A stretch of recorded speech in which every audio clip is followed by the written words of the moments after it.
present a left-handed receptor with a left-handed molecule, then what you're going to have is something that might be sitting there. And if it's lactic acid, which is chiral, then you have a bunch of acid sitting in the skin. What do you think that's going to do? Bad things. The acid will lose its proton. That will create acidity. That will inflame. Free radicals will be generated. It'll be exactly the opposite of what you were banking for it. If you're lucky, it'll be nothing. You know, it'll just sit on the site a little bit. Further understanding of chirality becomes possible when you look at the structure of molecules. Chiral compounds can actually be designed to match correctly with the receptor sites. This chirally correct compound can be found in some skincare products. So what does this all mean in life? Well, here's what it means. You are the molecule, let's say a molecule I need, like lactic acid. It's part of the skin. So lactic acid has two mirror images, right? It has the L version and it has the D version. Okay? And the L version and the D version are floating around in nature. Natural molecules tend to contain the more human version of it because things in nature adapted for us. So that's why naturally mined substances tend to contain the right chirality. But let's just say you made it in a laboratory, there'd be no reason for you to make one or the other. Now, only one is good for the human body.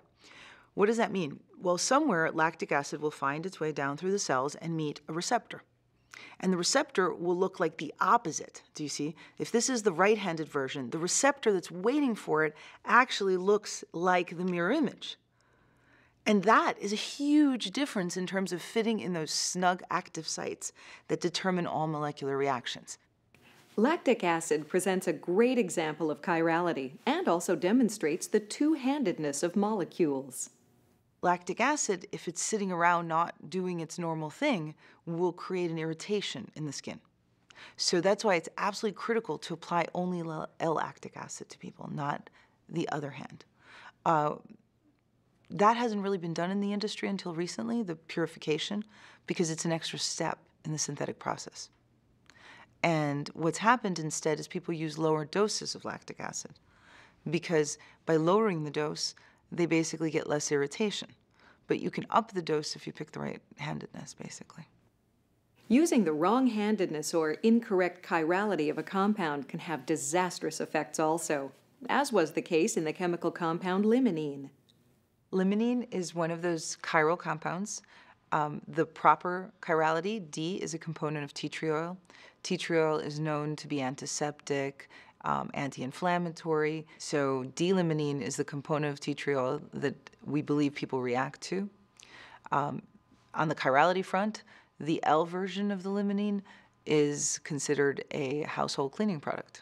So there's an example of chirality swinging the functionality of some substance. Understanding the science of skin has given the industry the ability to approach the creation of products in a laboratory with chiral correctness.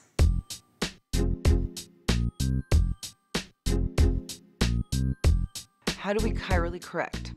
Well, you usually take a mixture because that's what they get in the first stage of synthesis. In the first stage of synthesis, you just make the thing.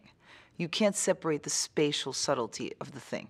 So you're just lucky to get the four things around the carbon in any old configuration you can. So that's step one in the synthesis.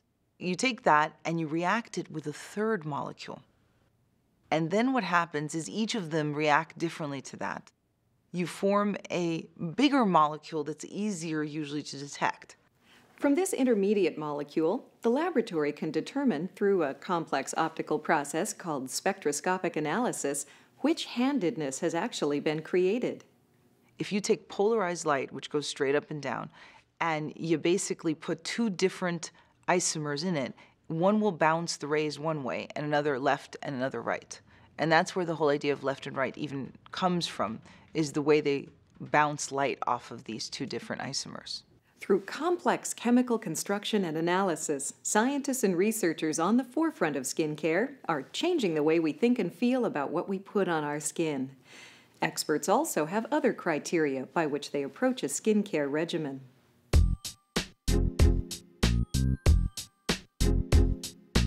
If you're looking for a mild soap, you don't want soaps that have strong antibacterial properties unless you have a condition with your skin where requires that you take care of the bacteria. Most of the time, Normal, mild soaps will address those issues.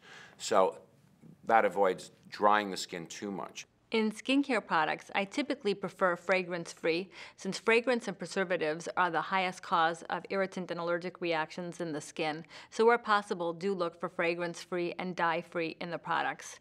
If you're sensitive to any ingredients, you obviously want to avoid those ingredients, so you have to read the labels carefully. I think there are some key ingredients that have been tried and true over time, and one of those ingredients are retinoids, or retinol is available over the counter. And there's lots of formulations of these that are really highly effective, and what they do is really work down to the molecular level to help your skin cells turn over in a more normal, healthy way. And that doesn't just help exfoliate. In the beginning, you might notice some flaking of the skin as your skin adapts to it, but what it's really doing is signaling your skin cells to move up through those layers more consistently and synchronously as they should, and then to slough off when it's time for them to do that.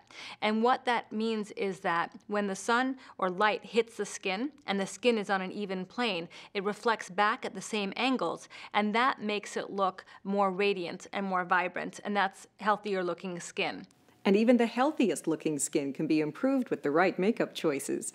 And the wrong choices can damage that otherwise healthy skin. When choosing a makeup, you don't want the makeup to actually choose you. You want to choose the makeup as if you are shopping for a luxury item. You want to look past the bells and whistles of added fragrance and packaging and really get into the nitty-gritty. Flip over the packaging and read the ingredients and find out what's in there and what is best for you. And if you do that, that is actually going to benefit. You want to look for things that have natural ingredients in them, that have vitamin E, shea butter, jojoba oil, titanium dioxide, things that are going to be good for the skin in the long run, and those are the things you want to be armed with. We're definitely moving away from the paradigm that every little gain in beauty should be accompanied by a cost. The move towards injectable fillers, for example, far less aggressive than plastic surgery. A lot of these programs that plastic surgeons give now are to prevent a surgery.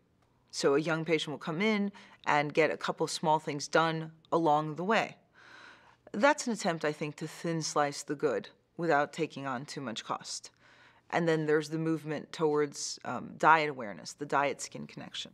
Skincare in the future is about our nutrition. Everything is about our nutrition. It'll change the way you look, it'll change the way you feel, it'll change the way you approach your life, and it'll change how many medications you'll be taking down the road and how many cosmetic surgeries you'll have down the road.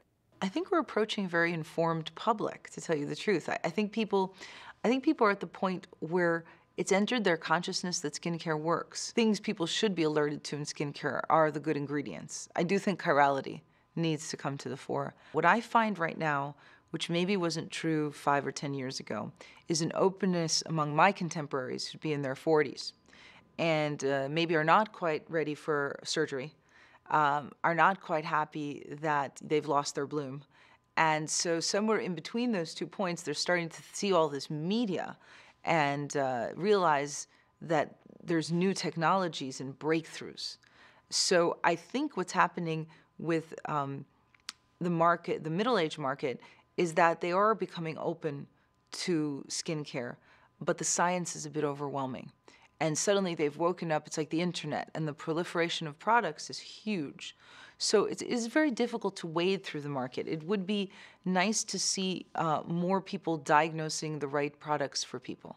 So it's a hard question to know what works. But it would be nice to find a way to get the things that work to the people who need it. I'd like to see that happen. The skin is our largest organ and our natural barrier to the outside world. And if we take control of its health with proper diet and nutrition and appropriate care and protection, it will reward us with the healthy glow that we all crave. As science moves forward in this challenging chemical arena, becoming the most informed consumer you can be becomes the most powerful ally for your skin.